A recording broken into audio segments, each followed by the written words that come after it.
할렐루야. 예배 가운데 오신 성도님들을 환영하고 축복합니다. 오래 기다리셨죠?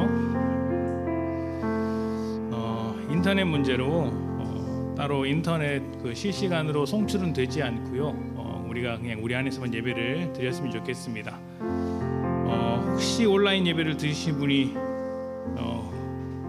계실지도 모르겠는데 전달할 방법이 없네요. 따로 녹화본으로 제가 올리고 설교 영상으로도 올리겠습니다. 우리 하나님 앞에 함께 다 같이 일어서서 예배하도록 하겠습니다.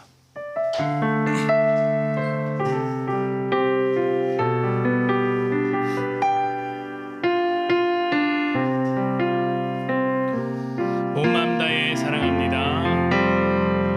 온 마음 다해 사랑합니다. 온 마음 다해 주 알기 원하네. 내 모든 삶 당신 것이니 주만 섬기리. 온 마음 다해. 아멘. 우리 자리에 앉아서 찬양합니다.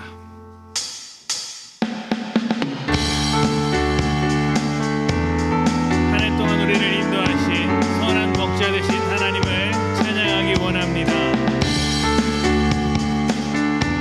언제 어디서나 우리를 인도해 주시는 주님, 우리의 찬양을 받으시옵소서. 선한 목자 되신 우리 주 항상 인도하시고 푸른 풀밭 좋은 곳에서 우리 먹여주소.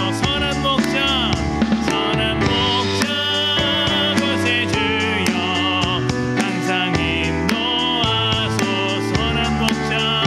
선한 목자 곳에 주여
소리도 천국에 들려 올라갈 때까지 주와 같이 한 걸음 한 걸음 한 걸음 주 예수와 함께 날마다 우리는 한 걸음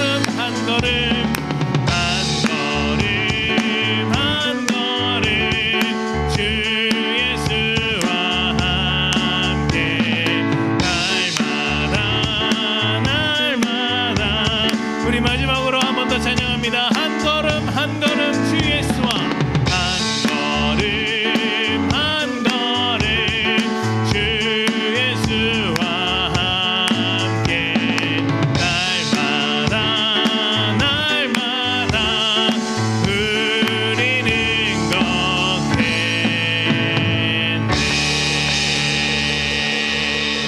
아멘. 한 해 동안 인도하시며 보호하시는 하나님, 우리의 목자 되신 하나님 앞에 감사로서 늘 고백했으면 좋겠습니다. 우리의 상황이 시험이 닥쳐올 때에도 또 어려울 때에도 고통이 가득할 때에도 주님의 인도하심을 신뢰합니다. 선한 목자 되신 주님께서 우리를 인도하십니다. 그 인도하심 앞에 감사로 고백하는 우리들 되기를, 한 해를 돌아보면서 감사하고 다가올 한 해를 기대하며 감사하기를 원합니다.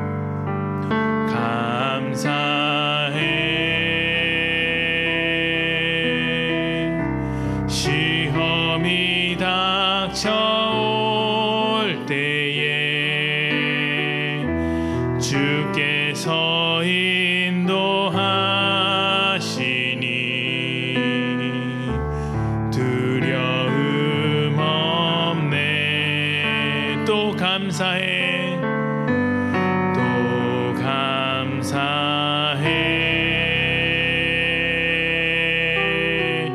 고통이 찾아올 때에 주께서 지켜주시니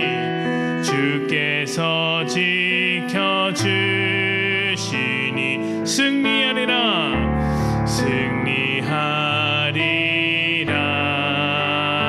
아멘. 나의 모든 생활 속에서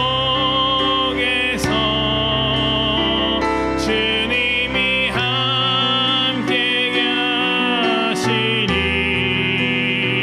주님의 성령 나를 인도하시니 시험이 나를 찾아올 때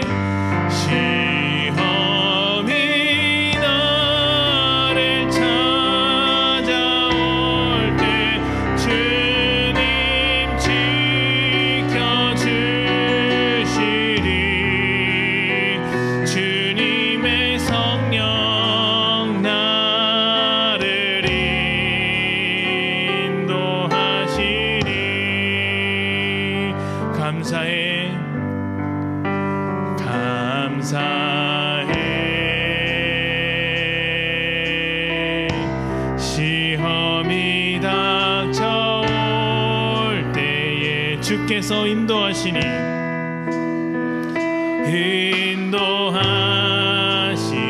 두려움 없습니다. 두려움 없네. 또 감사해.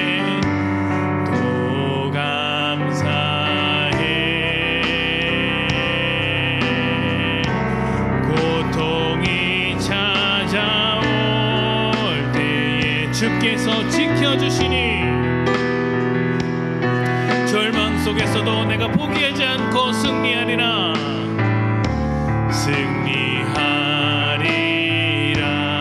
나의 모든 생활 속에서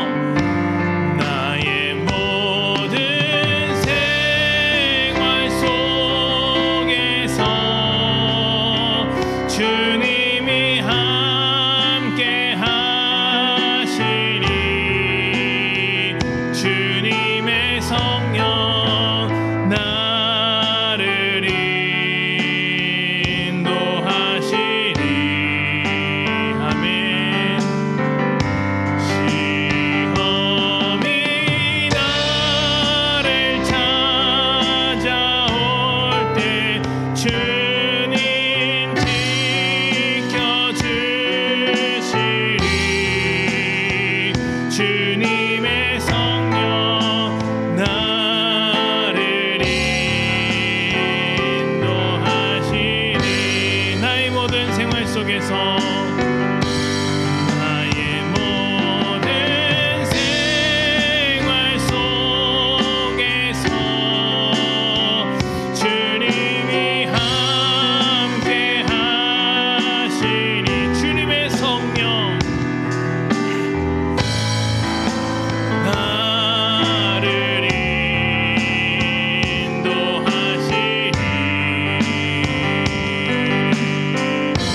것은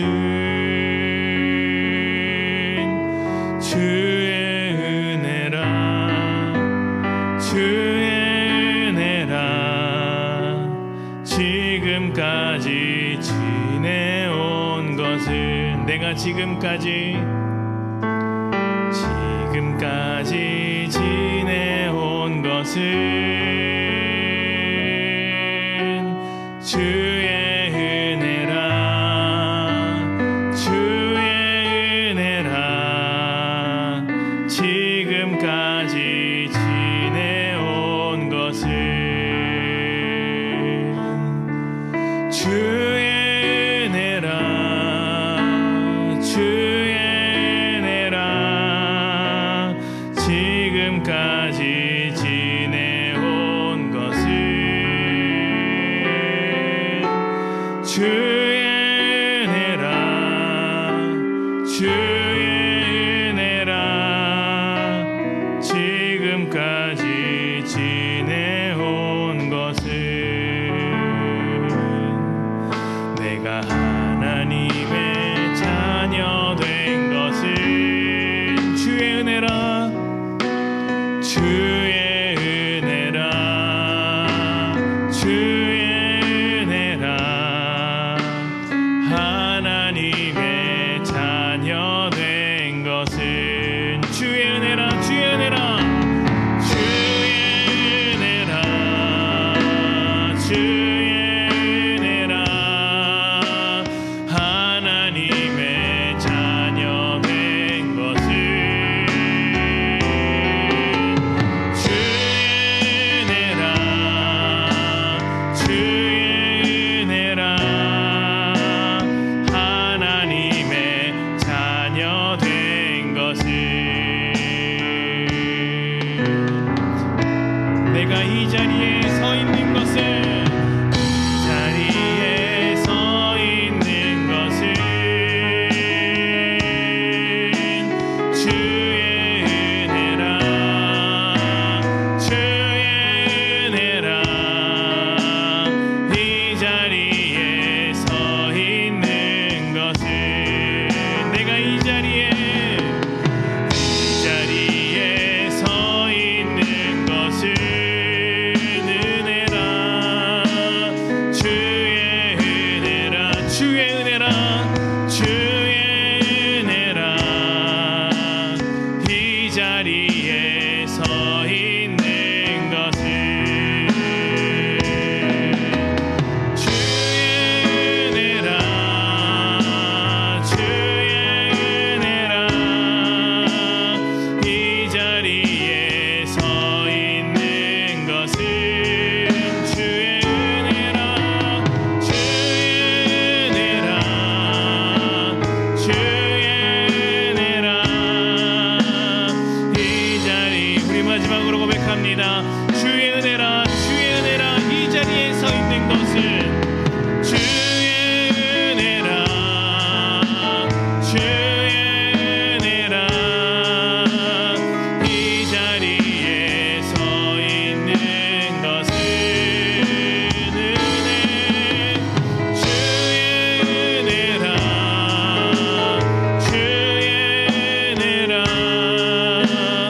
이 자리에 서 있는 것은 우리 시간 예배를 준비하며 함께 기도하기를 원합니다. 주님, 한 해 동안 우리를 인도해 주심을 감사합니다. 하나님, 한 해 동안 우리에게 다양한 사건과 일들이 있었지만 하나님, 그럼에도 우리가 모든 것에 감사할 수 있도록 이 어두운 세상 속에서도 주님의 소망을 바라보며 감사하게 하시고, 이 어두운 세상 속에서도 주님의 은혜를 구하며 감사할 수 있도록 이 시간 우리 가운데 역사하여 주시옵소서. 한 해를 돌아보는 모든 삶 상황 마음속에서 하나님 오직 감사만이 채워질 수 있도록 또 다가오는 2025년 주님께서 인도하실 것을 기대하는 소망이 우리에게 넘치게 해 주시옵소서. 우리 이렇게 주님 앞에 기도하도록 하겠습니다. 우리 다 같이 기도합니다. 하나님, 오늘 주님 앞에 나왔습니다.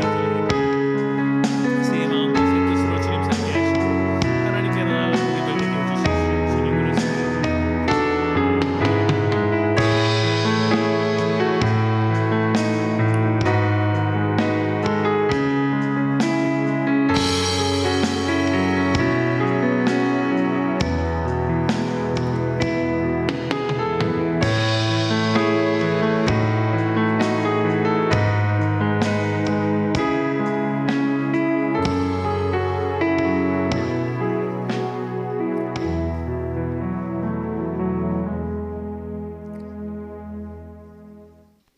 은혜가 풍성한 하나님 감사합니다.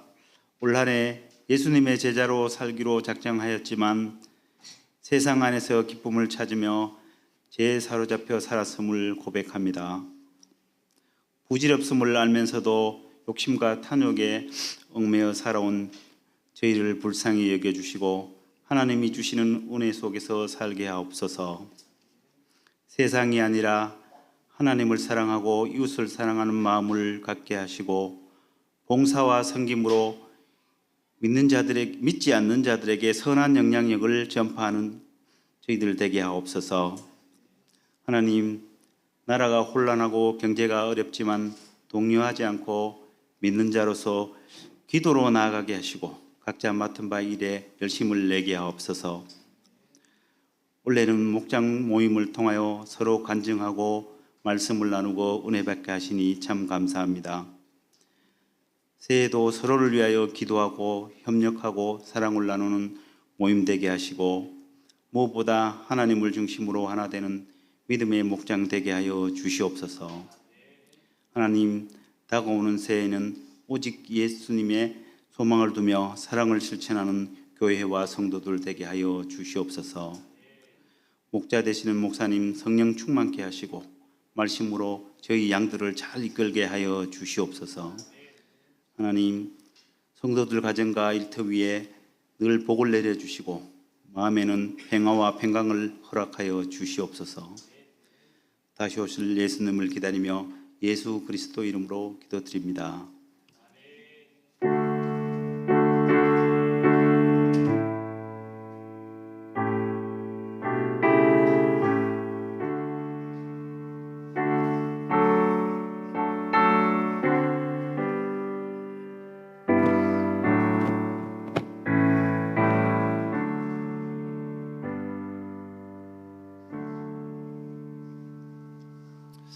할렐루야. 예배 가운데 오신 성도님들을 다시 한번 환영하고 축복합니다. 우리 인사할까요? 반갑습니다. 반갑습니다. 아멘. 우리 교회 소식을 나누도록 하겠습니다. 제가 마음이 급해요. 왜 급하냐면 아시다시피 오늘 지금 전기에 약간 문제가 생겨서 인터넷으로 나가지 못하는데 그게 급한 게 아니고 예배 시간이 그래서 한 10분 정도 늦어졌잖아요. 근데 오늘 설교가 되게 깁니다. 그래서 지금 속으로 지금 큰일 났다 싶어요. 이거 하필이면 주의 은혜가 있기를, 주의 인도하심이 있기를. 자, 광고를 드리도록 하겠습니다. 매년 송구영신 예배가 되면 우리가 기도 카드를 나눕니다. 그래서 올해도 이렇게 기도 카드가 나왔는데요. 뒤에 가시면 가정당 하나씩 가져가셔서 이제 보시면 가족 이름을 이제 적으시고요. 가족의 이름을 다 적으시고 2024년 우리에게 감사했던 일들을 적어주시면 좋겠습니다. 그리고 2025년 우리 가정의 기도 제목들을 이렇게 밑에 칸에 이렇게 적어주시고요. 똑같이 양쪽에 적어주신 다음에 반으로 잘라서 하나는 교회에 제출해 주시고 하나는 가정에 보관하시면서 기도하시면 되겠습니다. 언제 내시냐면 송구영신 예배 끝나고 나서 우리가 가정별로 기도하는 시간을 갖게 되는데 그때 기도 카드를 주시면 제가 기도 카드로 그 자리에서 가정을 위해서 기도하고 그리고 나서 제가 또 보관하도록 하겠습니다. 그래서 하나는 가정에, 하나는 교회에 이렇게 준비해서 가정과 교회에서 함께 기도하는 귀한 은혜가 있기를 축복합니다. 아멘. 그리고 말씀드렸듯이 송구영신 예배가 화요일 8시부터 있는데요. 우리 미리 늘사랑 성년 모임으로서 6시에 모입니다. 모여서 우리 함께 준비한 선물을 나누고 서로 이제 한 해 동안 있었던 일을 이야기하고 고백할 텐데요. 특별히 굉장히 유명한 우리 사회자를 저희가 섭외를 해서 진행을 합니다. 송창백 집사님이라고 굉장히 유명하신 분이세요. 저보다 늘 말씀드리지만 저에 대한 이야기를 한 번도 박수 친 적이 없다가 우리 교회는 성도님들 이야기가 나오면 항상 박수를 치시는데 섭섭합니다. 자, 그래서 더 귀한 은혜가 넘치는 시간이 되기를 축복하고요. 부탁드리는 것은 10,000원 이하의 선물을 준비해서 오시면 좋을 것 같아요. 제가 이제 미리 준비를 했는데 10,000원 이하의 선물을 고르는 것도 힘들더라고요. 그래도 10,000원 이하의 선물을 준비해서 나눠주시면 좋겠습니다. 그냥 좋은 선물을 나누기보다 부담 없이 마음을 전한다는 생각으로 이렇게 전해주시면 좋겠습니다. 자, 다른 광고는 주보 홈페이지를 참고하시면 되겠습니다. 자, 우리 하나님의 말씀을 함께 봅니다. 하나님의 말씀은 마태복음 16장 24절입니다.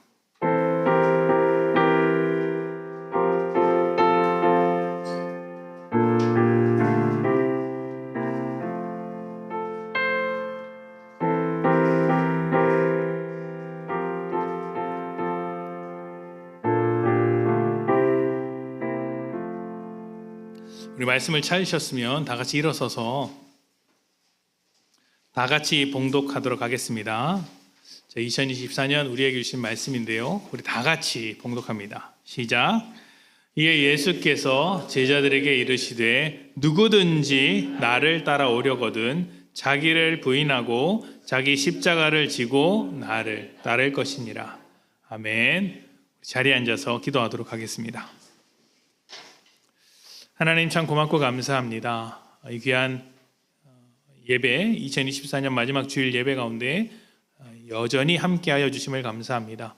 우리의 예배를 받으시고 또 우리 마음에 주님 알고자 하는 그 마음, 주님의 뜻대로 살고자 하는 마음을 심어주셔서 예수의 증인된 우리들 되게 해주시옵소서. 모든 말씀 살아계신 예수 그리스도 이름으로 기도합니다. 아멘. 자, 오늘은 우리는 예수의 제자입니다라는 주제로 이제 마지막 말씀을 나눌 텐데요. 그동안 1년 동안 나누었던 예수님의 9가지 명령을 이제 정리하는 시간을 갖도록 하겠습니다. 1년 동안 이제 한 달에 한 번씩 나누어서 말씀을 전하다 보니 이제 기억하시는 분도 계시고 좀 가물가물하신 분도 이제 계실 겁니다. 그래서 제가 일단 주보에 간단하게 제목을 정리해 두었는데요. 여러분 주보를 보면서 함께 은혜를 나누었으면 좋겠습니다. 시작하기 전에 지난주 말씀을 다시 한번 정리해 볼 필요가 있어요.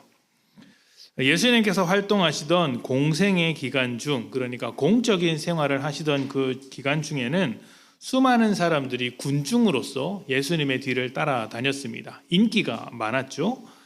그들은 예수님의 기적 그리고 대중적으로 이렇게 굉장히 시원시원한 메시지 이런 것들에 열광했고, 무엇보다 예수님께서 그들의 어떤 현실적인 필요, 배고픔이라든지 건강이라든지 이런 것들을 책임져 줄 것으로 생각했기 때문에 적극적으로 지지했고 뒤를 따라다녔습니다. 수많은 군중들이 몰려다니며 예수님에게 환호를 했습니다.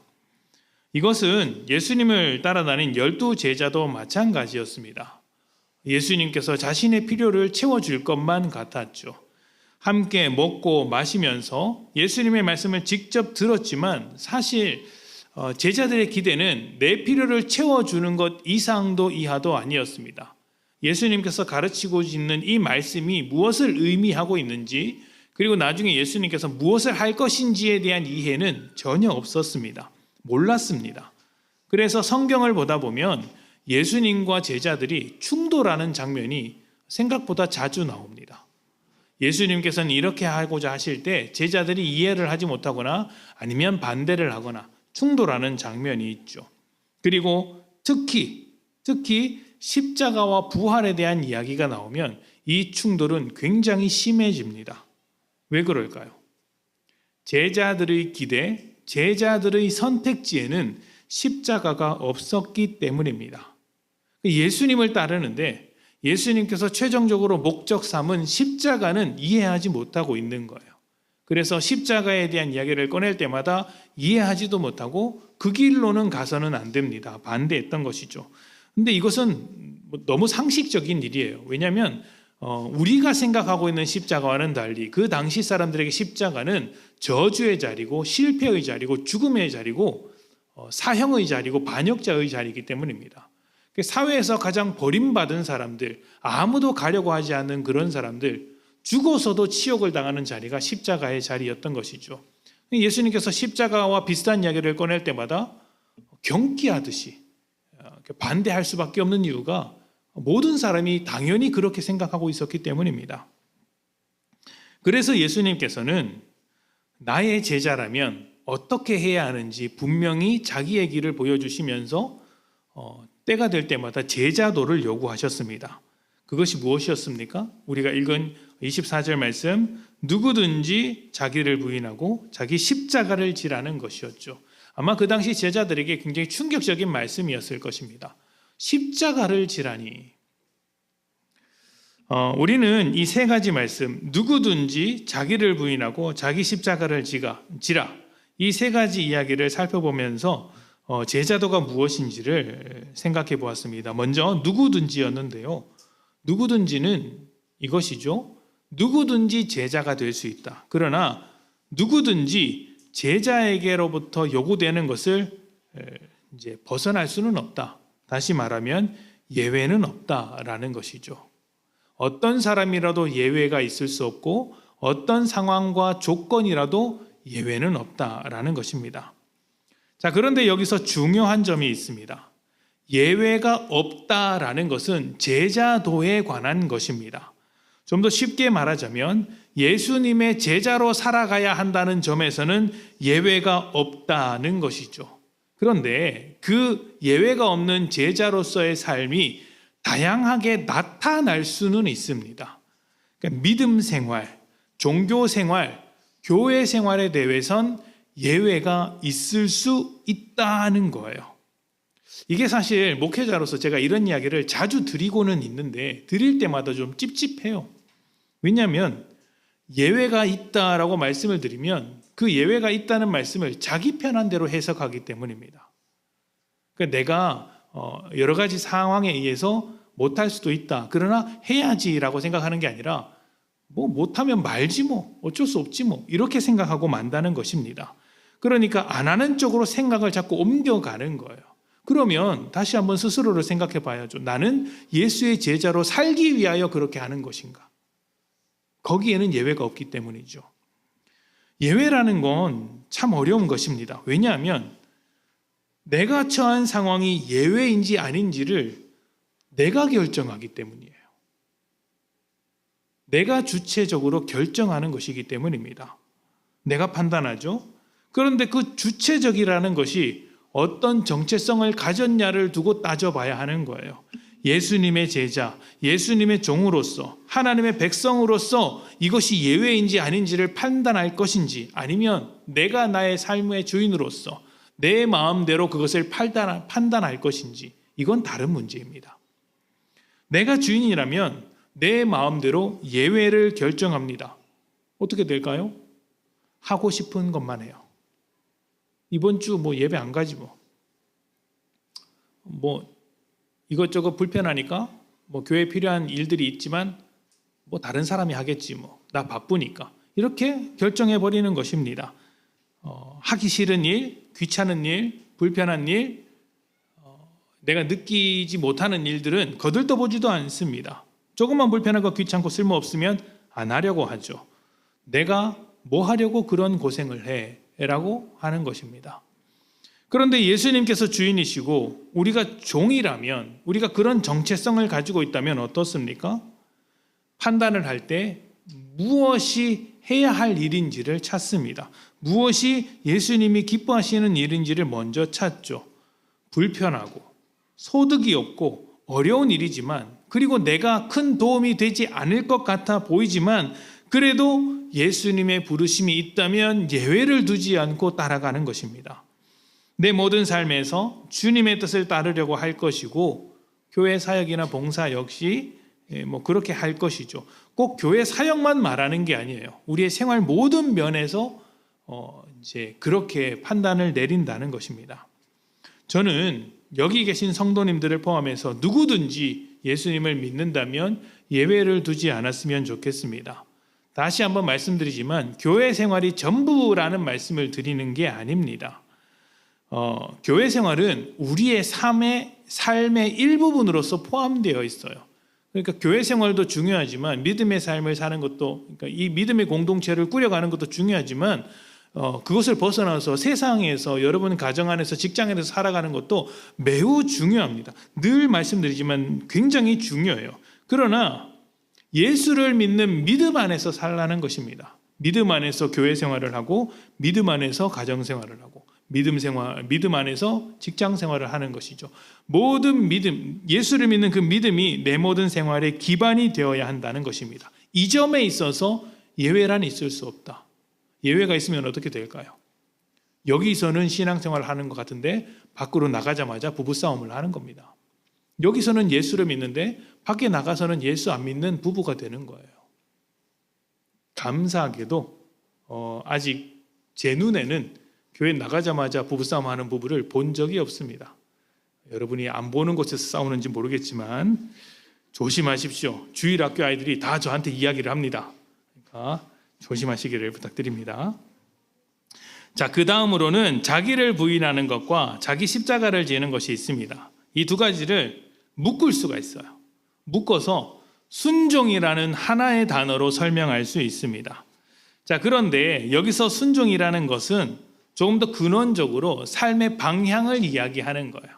어떤 하나를 순종했냐 안 했냐, 뭐 했냐 안 했냐, 어떤 일로서 받아들이는 게 아니라 삶의 방향으로서 받아들여야 한다는 것입니다.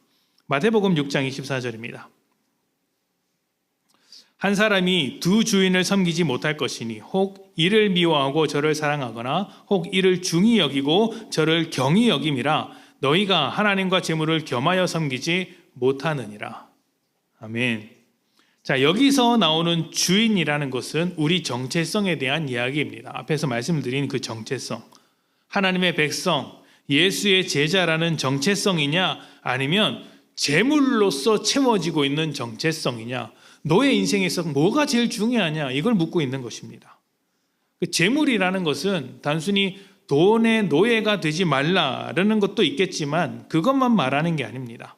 나는 뭐 돈에 매달리지 않아, 없으면 없는 대로 살지 뭐, 이렇게 말씀하시는 분도 없지 않아 계실 텐데 그런 의미가 아니에요. 여기서 말하는 재물은 하나님 없이 살아가는 삶의 대표격으로서 이야기하고 있는 거예요. 하나님 없이 살기 때문에 내가 다른 것들을 붙잡아야 하는데 그 중에 가장 대표적인 게 재물일 뿐인 거예요. 재물이 없으면 다른 걸 붙잡겠죠. 사람을 붙잡을 때도 있고요, 자기 자신을 붙잡을 때도 있고요, 명예를 붙잡을 때도 있고 뭐 다양한 것이 있겠죠. 하나님이 인도하시고 만들어 가시는 방향을 거절하다 보니 다른 것으로 인생을 만들어야 하는데 그 중에 가장 대표적인 게 재물이더라, 돈이더라 라는 것입니다. 여러분, 그런데 예수를 믿는다면 이 주인, 가장 중요한 가치가 두 개가 될 수 없습니다. 말씀에서도 둘 중에 하나를 미워하든지라고 하지 않습니까? 여기서 미워한다는 건 아주 적극적으로 반대하는 것을 의미하는 거예요. 또 하나를 중히 여기면 다른 하나를 경히 여긴다고 했습니다. 오른쪽과 왼쪽을 함께 갈 수는 없어요. 오른쪽을 가면서 왼쪽을 갈 수 있습니까? 그건 불가능하죠. 두 주인을 섬길 수 없습니다. 하나님을 나의 주인으로 섬기면서 재물을 나의 주인으로, 세상을 나의 주인으로 섬길 수 없습니다. 주님이 나의 주님이 되시면 세상은 내려놓게 되어 있습니다. 그래서 제자는 내가 주인 된 것, 세상이 나의 주인 된 것, 재물이 나의 주인 된 것을 부인하고 거절하고 나의 주인 되신 예수님을 따라 십자가를 집니다. 순종이죠. 순종이죠. 내가 어떤 자리, 어떤 모습으로 있더라도 내 삶의 방향은 하나님께 있다라고 하면서 살아가는 것입니다. 그래서 항상 하나님이 여기 계시다라는 마음으로 가정생활을 하고, 하나님이 여기 계시다, 예수님께서 지금 내 삶을 들여다보고 계시다라는 마음으로 직장생활을 해야 하지 않겠습니까? 그러면 아주 단순하게도 여러분 한번 생각해 보세요. 내가 사업을 하는데, 장사를 하는데, 내가 요리하고 아니면 내가 판매를 하고 내가 무게를 재는데 고객이 옆에서 보고 있어요. 거짓말할 수 있습니까? 못하죠. 하물며 우리의 속까지 꿰뚫어 보시는 하나님께서 곁에 계시면 속일 수 없죠. 더 정직하게, 더 이렇게 줘도 좀 더 담아주지 덜 담아주지는 않을 겁니다. 제가 찾아갔을 때 하나님께서 여러분에게 함께 하시기를 부탁드립니다. 자, 아멘. 아멘 안 하시네요. 자, 좋습니다. 자, 이렇게 우리는 이제 자기를 누구든지 예외 없이 자기를 부인하고 자기 십자가를 지고 이제 살아야 합니다. 그것이 예수의 제자된 모습이죠. 여러분들은 한 해 동안 이러한 예수님의 제자된 모습으로 살아오셨습니까? 2024년만 예수님의 제자로 살아가는 것이 아닙니다. 앞으로도 삶의 방향을 주님께로 두고 예외 없이 자기를 부인하고 자기 십자가를 지는 여러분들이 되시기를 축복합니다. 자, 이렇게 삶의 방향이 주님께로 딱 정해졌으면 그때부터는 무엇보다 주님의 말씀이 중요합니다. 여러분, 마트 같은 데 가시면 이렇게 시식 코너를 하면서 상품을 막 소개하시는 분들이 있지 않습니까? 이분들이 정말 맛있게 기가 막히게 설명을 합니다. 냄새도 기가 막히죠. 그래서 안 사도 되는 물건을 살 때가 있지 않습니까? 팔랑귀라서 그런지 모르겠는데 그 설명을 들으면 꼭 사야 할 것 같아요. 나중에 계산할 때 영수증을 뒤져보면 어떻습니까? 안 사도 될 물건들이 참 많죠. 그만큼 사람은요, 무엇을 듣느냐에 따라서 영향을 받습니다. 아무리 안 좋은 이야기라도, 내가 믿지 않는 이야기라도 계속 들으면 자꾸 마음이 기울어지고, 내가 반대하는 것도 자꾸 이야기를 들으면 그럴 수도 있겠다라는 생각이 들기도 하죠. 부정적인 말을 많이 들으면 별것 아닌 일에도 필요 이상으로 염려하기도 하고 걱정하고, 반대로 지나치게 긍정적인 이야기만 들으면 때로는 중요한 일을 가볍게 생각하기도 합니다. 그만큼 다른 사람의 말에, 들리는 말에 휘둘리는 게 사람입니다. 그러니 어떻게 해야 할까요? 필요 없는 말은 걸러내고 중요한 말에 집중해야겠죠? 예수님의 제자로서 우리가 들어야 할 말은 무엇이겠습니까? 예수님의 말씀, 예수님의 명령이 아니겠습니까? 제자라면 예수님의 말씀을 듣고 예외 없이 순종해야 합니다. 내 삶의 방향이 순종이라는 방향으로 나아가야 한다는 것이죠. 그런데 우리가 예수님의 말씀이 아닌 것에 귀를 열고 있을 때가 많아서 이랬다 저랬다 할 때가 참 많습니다. 내가 하는 걱정과 염려에 귀를 열기도 하고 다른 사람의 쓸모없는 비난과 비판에 귀를 열기도 합니다. 그런 것은 걸러 들으십시오. 자기 생각도 걸러 들어야 합니다. 우리가 쓸데없는 생각을 얼마나 많이 합니까? 다 걸으십시오. 걸으시고 주님의 말씀만 듣기를 소망합니다. 지난 한 해 동안 우리가 예수님의 말씀, 예수님의 명령을 9가지 정도 살펴보았는데요. 오늘 그 9가지를 이제 정리를 좀 해보려고 합니다. 이게 좀 많아요. 이게 걱정이에요. 왜 오늘 이렇게 전기가 고장났을까? 왜 오늘 내가 말씀을 이렇게 길게 준비를 했을까? 어제 저녁까지 새벽까지 이렇게 말씀을 정리하면서 줄일까? 하지 말까? 내년까지 할까? 온갖 생각을 다 했는데 그냥 하자라는 생각을 했습니다. 놀랍게도 이제 시작이에요, 여러분. 근데 평소 같으면 지금이 예배 마칠 시간이에요. 그래서 제가 지금 너무 쫓기고 있어요. 여러분 저를 긍휼한 마음으로 품어주시기를 부탁드립니다. 자, 우리 첫 번째 명령은 제자 삼으라였습니다. 제자 삼으라. 자, 일단 제자 삼는 것은 전도와 조금 달라요. 전도와 달라요. 우리는 보통 전도라고 하면 예수를 믿게 하는 것이라고 이해하는데 여러분 솔직히 예수를 믿게 할 수 있는 방법이 없습니다. 예수를 믿게 할 수 있는 방법이 우리에게는 없습니다. 아무리 좋은 말을 하고 아무리 설득하고 아무리 화려한 논리와 어떤 설명과 모습을 보여줘도 예수를 믿는 것은 기적과도 같은 일이라서 믿게 할 방법이 없습니다. 그래서 우리가 예수를 믿는 게 참 이상한 거예요. 기적과도 같은 거예요. 세상의 입장에서 보면 왜 믿지 하는 생각이 드는데 우리는 예수를 믿고 있습니다. 놀라운 거죠. 현실적으로 볼 때 예수를 믿을 만한 근거를 찾아낼 수가 없습니다. 그래서 어떤 일이 벌어져야 합니까? 현실을 깨는 일이 벌어져야 해요. 현실이 깨어지는 일, 초현실이 우리의 현실을 깨고 들어올 때 그때 예수를 믿을 수 있습니다. 우리가 할 수 있는 게 아니죠. 하나님께서 각 사람의 마음을 두드려 주셔야 합니다. 어떻게 깨고 들어오는지는 각자 다릅니다. 누군가는 이 말씀을 듣는 중에 그 마음이 깨어져서 예수를 믿기도 하고요. 또 어떤 사람은 이렇게 생각하기 싫지만 가정이 깨어지는 어떤 과정을 통해서 예수를 만나기도 합니다.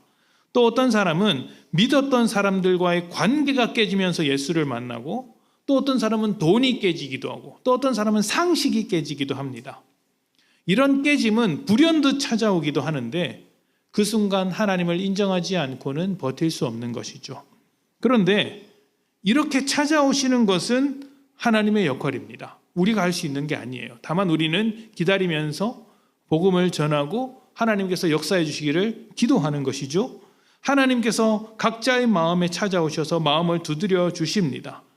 자, 그렇다면 이것은 하나님께서 하시는 일인데 예수님은 왜 우리에게 제자 삼으라고 하셨을까요? 하나님께서 하시는데 왜 우리에게 제자를 삼으라, 복음을 전하라고 하셨을까요? 하나님께서 한 영혼을 변화시키는 그 일에 우리를 초대하시는 것입니다. 초대하셔서 내가 이 일을 할 것인데 너희가 함께 동참해라. 그러면서 내가 한 영혼을 어떻게 변화시키는지 너희가 봐라. 그리고 내가 얼마나 은혜로운 하나님인지, 풍성한 하나님인지, 사랑이 넘치는 하나님인지 너희도 함께 경험하라고 초대하는 것이죠. 사실 목회자로서 제가 여러분의 변화를 볼 때마다 느끼는 감동들이 있어요. 여러분들은 변화되지 않는 것 같아 보이지만 제가 볼 때는 조금씩 변화되고 있습니다.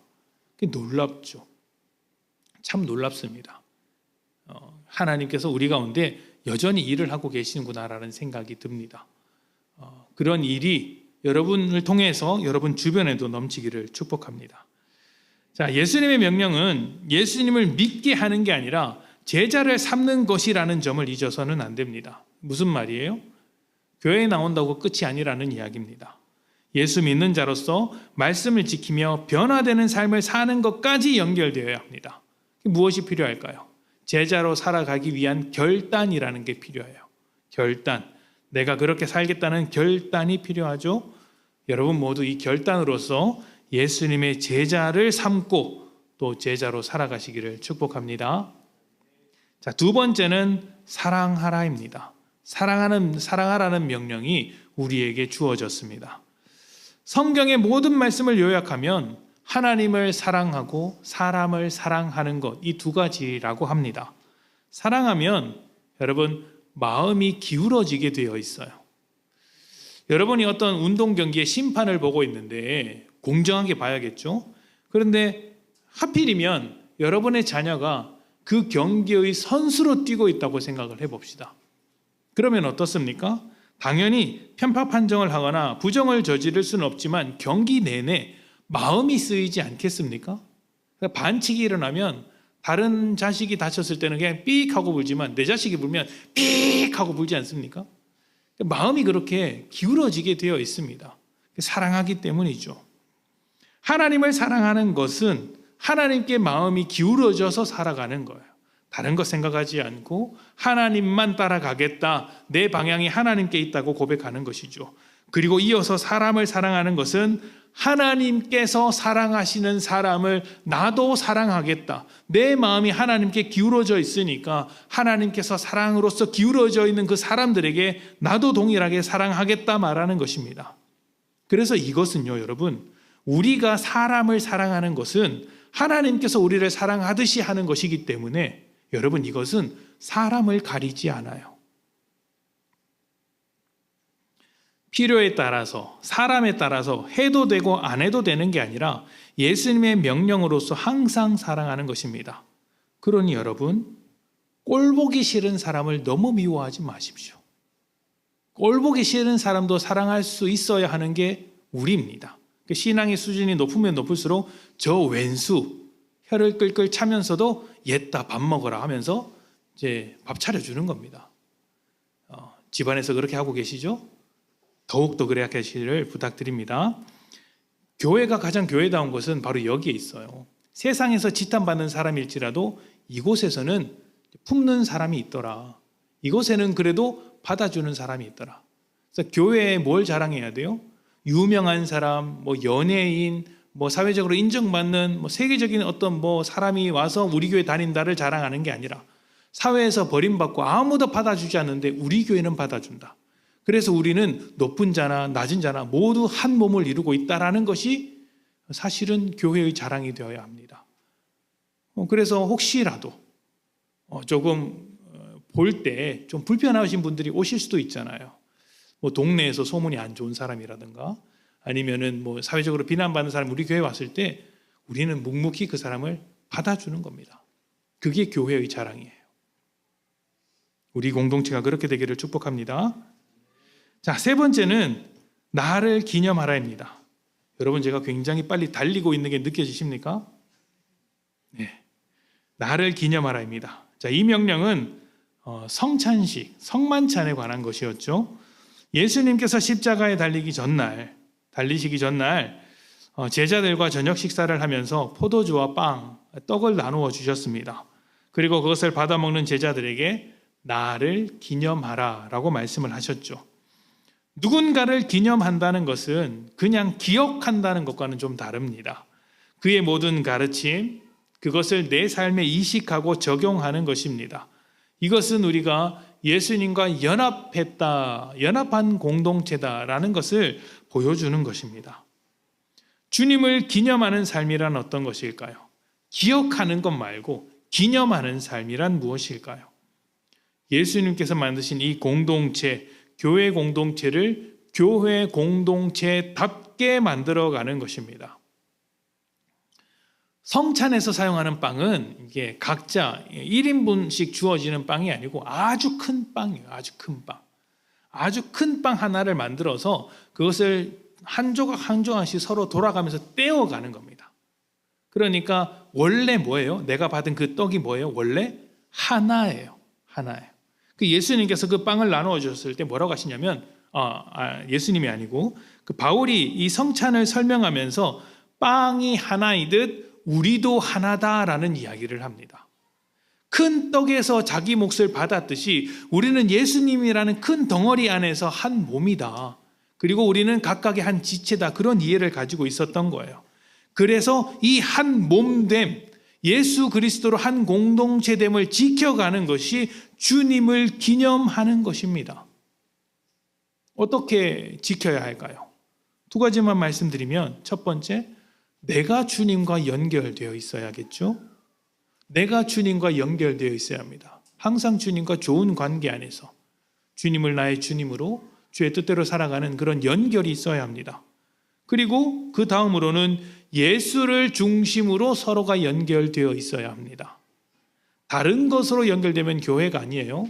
다른 것으로 연결될 수 있습니다. 취미 생활로 연결될 수도 있고 뭐 사업이나 직장으로 연결될 수도 있고 친분으로 연결될 수도 있어요.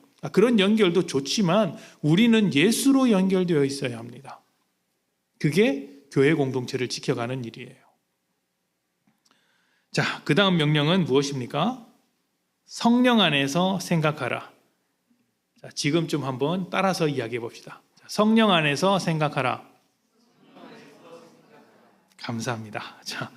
자, 세상은 우리가 예수님의 제자로 살지 못하도록 방해를 하는데 그 중에 하나가 생각을 혼란스럽게 만드는 거예요.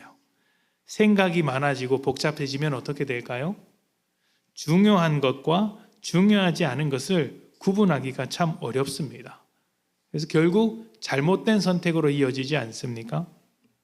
이런 우리에게 필요한 것은 생각을 단순하게 하는 것입니다. 많은 생각들을 비워내고 중요한 것을 먼저 생각하는 것이죠. 근데 문제는 어떤 것에 있습니까? 생각을 비워내는 게 쉽지 않다는 겁니다. 생각은 안 하려면 안 할수록 생각이 납니다. 생각을 안 해야지 않으면 더 생각이 나죠. 가장 좋은 방법. 그래서 가장 좋은 방법은 생각을 안 하는 게 아니라 다른 생각으로 채우는 겁니다. 내게 많이 찾아오는 걱정과 염려를 떨쳐내는 가장 좋은 방법은 다른 일들을 하는 거예요. 그래서 우리는 세상의 생각을 하기 이전에 성령 안에서 생각하는 게 필요합니다. 성령 안에서 생각하는 것을 어렵게 생각하지 마십시오. 예수님이라면 어떻게 하실까를 가장 먼저 생각하는 겁니다. 예수님이라면 어떻게 하실까? 나는 예수의 제자이니 예수님이라면 어떻게 하실까? 지금 나에게 무엇을 원하실까? 가정에서, 직장에서 예수님이라면 어떻게 하셨을까? 이렇게 하셨겠지. 그러면 나도 그렇게 해야지. 이렇게 나오는 것이죠. 그래서 우리가 언제 어디서나 예수님이라면 어떻게 하실까라는 생각으로 채울 수 있다면 우리는 성령 안에서 생각하는 사람이 되고 세상을 이기는 예수의 제자가 됩니다. 여러분이 항상 그렇게 생각할 수 있기를 축복합니다. 자, 5번째, 절반을 지나고 있습니다. 자, 믿고 침례를 받으라. 센스가 없네요. 자, 믿고 침례를 받으라. 아멘. 자, 침례. 또 다른 분들은 세례를 받으셨죠? 침례라는 것은 예수를 믿는 모든 사람이 받아야 하는 것입니다. 받아도 되고 안 받아도 되고 이게 아니라 다 받는 거예요. 마태복음 28장에 나오는 예수님의 마지막 명령을 보면 세상 모든 민족을 제자로 삼고 침례를 주라고 딱 못 박아서 이야기하셨어요. 침례를 줘라. 세례를 받으신 분도 계시겠지만 침례와 세례는 형식적으로 다릅니다만 의미는 같다고 보시면 됩니다. 세례든 침례든 예수를 믿는다면 받으라고 예수님께서 이야기하셨어요. 교회에서 다른 모든 것은 예수님께서 직접 말씀하신 게 아니라 우리가 필요에 의해서 만든 형식들입니다. 이런 예배도 사실은 성경에 없는 형식들이죠. 그러나 성만찬 그리고 침례식은 예수님께서 직접 말씀하신 것이었어요. 그래서 우리가 침례식을 지킵니다. 왜 받아야 할까요? 믿음으로 변화된 삶을 침례라는 형식에 담아서 고백하기 때문입니다. 이것은 결혼식과 같아요. 지난번에 우리가 설명할 때도 말씀을 드렸는데 따로 살던 남녀가 결혼식을 통해서 부부됨을 약속하고 선언합니다. 그래서 우리는 혼인신고서를 작성하는 것도 중요하게 생각하지만 사실은 결혼식을 훨씬 더 중요하게 생각하잖아요. 법적인 효력은 혼인신고서입니다. 그러나 결혼했다라는 그 의미는 결혼식을 통해서 더 분명해지죠. 침례식이 그런 것입니다. 침례를 통해서 예수의 제자됨을 나에게 그리고 주변 모든 사람들에게 고백하는 것입니다.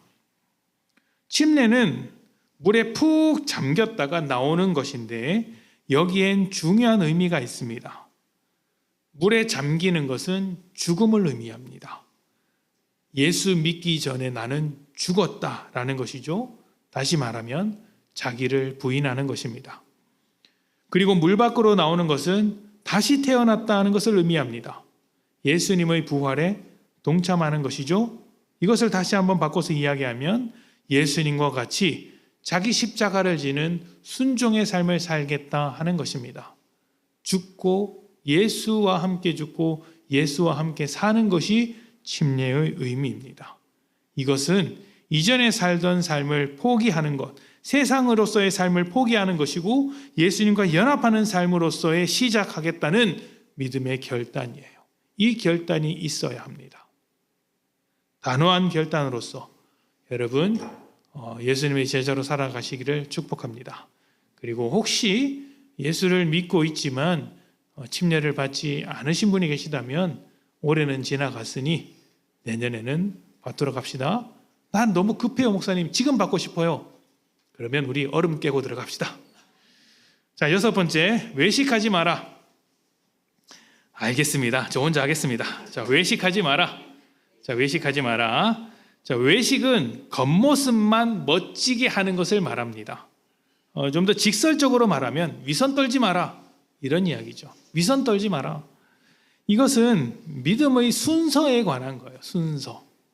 우리는 자기 믿음을 평가할 때 지금 내가 무엇을 하고 있느냐를 가지고 평가할 때가 많아요. 그러니까 주일 예배를 빠지지 않았다. 헌금을 잘 한다. 봉사도 한다. 기도를 열심히 한다와 같은 것입니다. 그러니까 여기 하나 덧붙이면 내가 지금 하고 있지는 못하지만 하려고 생각은 하고 있다. 생각은 하고 있다. 그러니 괜찮은 거 아니냐. 나 아직 예수를 믿는다라는 것이죠. 근데 이런 것은 내가 얼마나 열심히 했고 열심히 하려고 하고 할 마음이 있는지 자랑하는 것에 불과합니다. 열심히 하는 것은 좋은 것이죠. 그런데 예수님은 순서를 바꾸라고 이야기하시는 거예요. 예를 들면 일주일 중에 6일은 세상을 주인으로 삼다가 나머지 하루 주일만 하나님을 따른다고 하면 그게 잘하는 것일까요? 잘못된 것이죠. 겉으로 드러나는 열심도 필요하겠지만, 하루 그렇게 열심히 하는 것도 중요하겠지만, 무엇이 중요합니까? 먼저 너의 속, 너 인생의 내용, 네가 그렇게 삶을 바라보는 그 어떤 방향과 의미가 주님께로 정해져 있어야 한다라는 것입니다. 방향을 하나님께 향하도록 잡고 그 다음에 열심히 있어야 한다는 것입니다. 열심이 없어도 된다라는 게 아닙니다. 열심은 있어야 합니다. 열심은 꼭 필요한 거예요. 그런데 순서가 중요한 거예요. 순서가. 방향이 먼저다. 너의 속은 무엇으로 채워져 있니? 세상으로 가득하면서 겉으로 드러나는 열심으로 채우고 있다면 그건 회칠한 무덤과 같다라고 하시는 거예요. 속은 썩어 있는 시체로 가득한 겉만 번지르르한 무덤에 불과하다. 속이 정결하면 겉도 정결하게 되어 있다라는 것이죠. 우리의 속 사람이 하나님을 향하고 있으면 겉은 당연하게 나와요. 그런데 속은 세상을 향하고 있고 겉을 열심히 하려고 하니까 어떻습니까? 힘들죠. 힘들어요. 하기 싫은 걸 해야 되니까. 여러분은 어떻게 순서를 잡고 있습니까? 하나님, 예배 드렸으니 된 거 아닙니까? 이 정도면 예수 믿는 것 아닙니까? 라고 말씀하실 수도 있겠지만, 그러나 하나님은 다른 것을 원하십니다. 삶의 방향을 나에게 다오. 네가 가장 중요하게 여기던 그 삶의 의미를 나에게 다오. 나로부터 찾아다오 하시는 것입니다. 이것이 되지 않으면 우리의 믿음은 외식과 위선으로 흐를 수밖에 없어요. 예수님을 사랑하는 마음이 없으면서 이 정도 했으면 된 것 아니냐라고 하면 아무짝에도 쓸모없는 것이죠. 그래서 예수님께서 베드로가 배신하고 고향에 낙향해서 실망감에 젖어 있을 때 찾아가서 무엇을 확인하셨습니까? 네가 나를 사랑하느냐? 그거 하나 물어보신 거예요. 네가 얼마나 열심히 했느냐? 네가 나를 배신했느냐? 너 앞으로 잘할 거야? 이거 묻지 않고 너 나 사랑했니? 이거 물어보는 겁니다. 그게 중요한 거예요. 우리의 마음속에 방향이 어디로 향하고 있는가? 나는 예수를 사랑하고 있는가? 예수를 사랑한다면 여러분 삶이 기울어질 수밖에 없어요. 외식하는 믿음이 아니라 본질로 가득한, 본질적으로 변화된 믿음이 되시기를 축복합니다. 자, 그 다음 명령은 드려진 삶을 살라는 명령이었습니다. 이 드려진 삶이라는 것은 내 삶의 주인이 누구냐에 대한 문제입니다. 사실 앞에서 계속 해왔던 말씀에 같은 맥락이라고 할 수 있습니다. 두 주인을 섬길 수 없는 우리는 하나의 주인을 섬겨야 합니다. 그리고 그 주인에게 내 삶을 드리는 것이죠. 우리는 예수님께 일부분을 드리는 인생이 아닙니다. 전부를 드리는 인생이어야 합니다. 예수님은 우리에게 일부분을 원하지 않아요. 전부를 원하고 계십니다. 일부분을 드리는 것은 두 주인을 섬기는 것 같습니다. 예수님은 요만큼만 가져가시고 나머지는 세상에게 좀 줘야 되겠습니다. 세상에게 내 시간과 정성을 줘야 하겠습니다. 이것은 두 주인을 섬기는 것이죠. 예수님은 전부를 원하십니다. 너의 모든 시간과 마음과 열정과 물질과 생활을 다 나에게 다오. 내가 원하는 방향으로 사용해 다오 라고 하는 것입니다.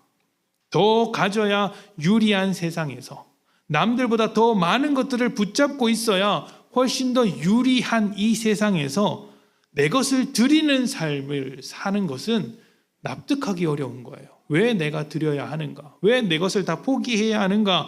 왜 내 뜻대로가 아니고 예수 뜻대로 살아야 하는가? 라는 점이 납득하기 어려울 수 있겠지만 그래서 믿음으로 결단해야 하는 부분이 있습니다. 내가 예수의 제자라면 내 것이 주의 뜻대로 되도록 결단하겠다 하는 것이죠. 그리고 우리의 삶을 그렇게 결단하여 드릴 때 주님은 우리의 삶을 통해 새로운 일, 하나님의 놀라운 일을 일으키시는 것입니다. 두 주인을 섬기는 것이 아니라 하나의 주인을 섬기는, 그리고 그 주인에게 삶을 드리는 여러분들이 되시기를 축복합니다. 자, 8번째는 용서하라입니다. 자, 우리가 용서하지 못하는 이유 중에 하나는 억울함 때문일 것입니다. 나는 이렇게 힘든데 아무 일이 없는 것처럼 용서하려고 하니까 그것만은 못하겠다고 하는 것이죠. 그래서 용서하라고 하신 예수님의 그 명령이 너무 야속하기도 하고 그것만은 내가 지키지 못하겠다라고 생각하기도 합니다. 그러나 예수님께서 말씀하신 이 용서는 결론이 아닙니다.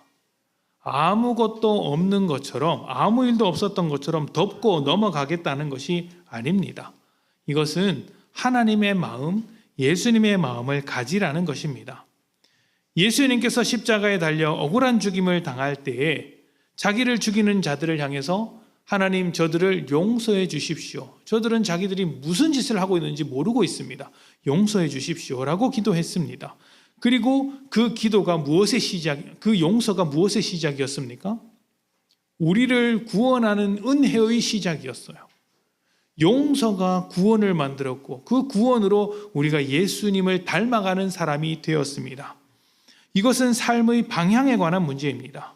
다시 말하면 복수가 이끌어가는 방향으로 살지 마라. 복수가 보여주는 삶의 그림을 그리지 마라. 복수는 어떤 변화도 만들어내지 못한다. 나는 너희를 용서하였고 그 용서가 구원이라는 변화를 만들어내었다. 그런 것처럼 너희가 용서라는 방향으로 삶을 이끌어 갈 수 있다면 억울함을 뛰어넘어서 새로운 변화를 보게 될 것이다. 이것이 용서하라는 말씀의 의미입니다. 저는 앞에서도 말씀드렸지만 교회가 세상과 달라야 하는 점이 바로 이런 부분이라고 생각을 해요. 세상에서 지탄받는 자들을 품을 수 있는 사랑. 그런데 그 사랑이 어느 정도까지 나아가야 하냐면 여러분의 원수된 자도 이 공동체에서 예수를 믿을 수 있을 정도가 되어야 하는 거예요. 여러분에게 해를 끼친 자도 이 공동체 안에서 예수를 믿을 정도가 되어야 하는 거예요. 그렇게 할 수 있는 것이 우리의 용서이고 그렇게 할 수 있다면 우리는 세상과 비교할 수 없는 아주 독특하고 유일한 공동체가 되죠. 세상은 비난해도 우리 안에는 용서가 있어야 합니다. 그래서 우리는 넉넉해져야 돼요. 예수님께서 우리를 용서하신 것처럼 우리도 용서하는 것입니다. 여러분, 복수는 모든 것을 파괴합니다. 자신도 파괴해요. 복수하면 속이 시원해질 것 같지만 사실은 그렇지 않습니다. 다 파괴합니다. 그러나 용서는 변화를 이끌어냅니다. 새롭게 합니다. 살리는 힘이 있습니다. 물론 강제로 용서하라 이런 건 아닙니다. 저는 여러분들이 모든 자들을 용서하고 품을 수 있을 만큼의 성장이 있기를 원합니다. 그릇이 넓어져야 하겠죠. 오직 예수님의 마음이 여러분에게 넘쳐서 용서의 방향으로 살아가시기를 축복합니다. 자, 이제 마지막 이렇게 기도하라입니다.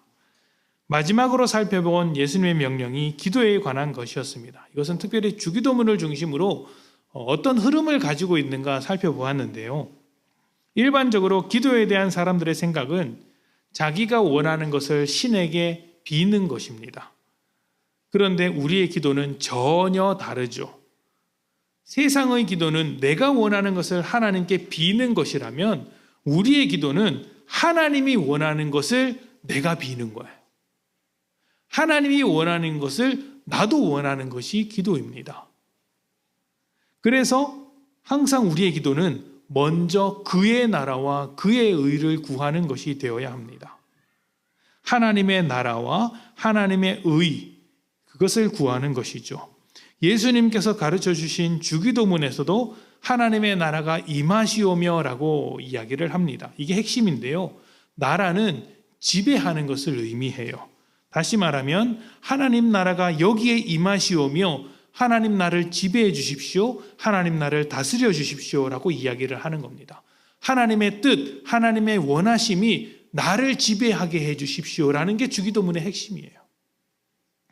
이것을 주기도문에서 하나의 흐름으로서 소개를 했는데요. 그 뒤에 나오는 것 세 가지 때문입니다. 일용할 양식, 그리고 우리가 우리에게 죄를 지은 자를 용서하는 것, 그리고 시험에서 건져내는 것. 어떻게 변화될까요? 먼저 일용할 양식이 채워지게 됩니다. 하나님 나라가 임하게 되면 하나님께서 책임지시는 인생을 살아가게 된다는 것입니다. 그리고 하나님께서 책임지시는 인생이 되면 그 하나님의 은혜와 사랑을 나누게 되죠. 서로 용서하는 것으로 나누게 됩니다. 주님의 그 용서와 사랑을 우리도 똑같이 실천하는 것입니다. 그리고 마지막으로는 세상 속에서 시험 당하지 않도록 기도합니다. 나로부터 시작해서 이웃으로 또 세상으로 하나님의 그 사랑과 용서와 은혜가 흘러나가는 것이죠. 내가 하나님과의 관계가 바로 세워지고 그다음 내 주변 사람들 그리고 세상으로 퍼져나가는 것입니다. 기도는 여러분 자기가 정말 원하는 것을 구하게 되어 있습니다. 그래서 우리가 필요한 것들을 구하죠. 그런 게 나쁘다는 것이 아니라 예수님께서는 하나님 나라를 위해서 기도하라고 했다는 것을 잊지 말아야 한다는 것입니다. 우리가 진짜 무엇을 원해야 하는지 예수님께서 이것을 통해서 가르쳐 주셨다는 것이죠. 제자는 예수님을 원하고 하나님 나라를 원합니다. 그리고 그 나라가 나로부터 시작해서 점점 넓어지기를 원합니다. 내가 하나님의 지배를 받는다면 그 다음에는 내 가정이 하나님의 지배를 받고 내 직장이 지배를 받고 이 나라가 지배를 받기를 소망한다는 것이죠. 우리는 이것을 다른 말로 영향력이라고 이야기합니다. 하나님의 선한 영향력이 나에게 넘치고 그리고 하나님의 선한 영이 나를 통해서 주변으로 점차 흘러나가기를 간절히 원하는 것입니다.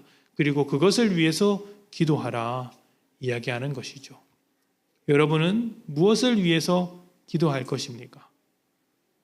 2025년 우리가 기도카드 작성하기로 했죠? 뭘 적으실 겁니까?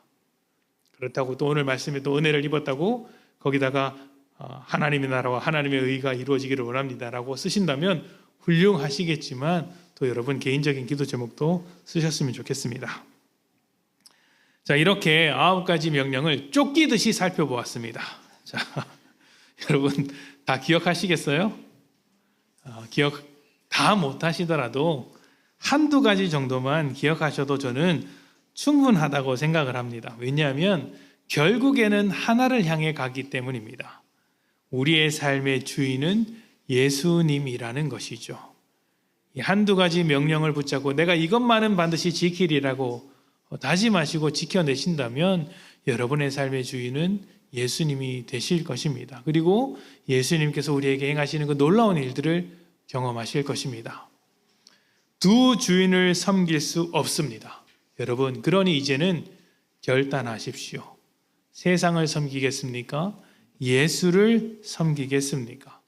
한 해를 마무리하면서 그리고 이제 새로운 한 해를 맞이하게 되면서 여러분이 믿음 안에서 잘 결단하여서 주님의 제자된 복된 삶 넘치기를 축복합니다. 아멘. 자, 오늘은 제가 바로 기도하고 마치도록 하겠습니다. 하나님 참 고맙고 감사합니다.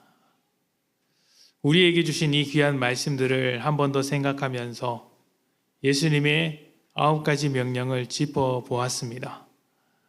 제자 삼으라는 명령에서부터 주님 이렇게 기도하라는 말씀에 이르기까지 단 한 가지 예수님께서 우리의 주인 되셨음을 우리가 고백하고 인정하오니 들은 이 명령들을 지키며 그 명령대로만 살겠다는 결단이 이 예배를 통하여서 우리에게 넘치게 해 주시옵소서.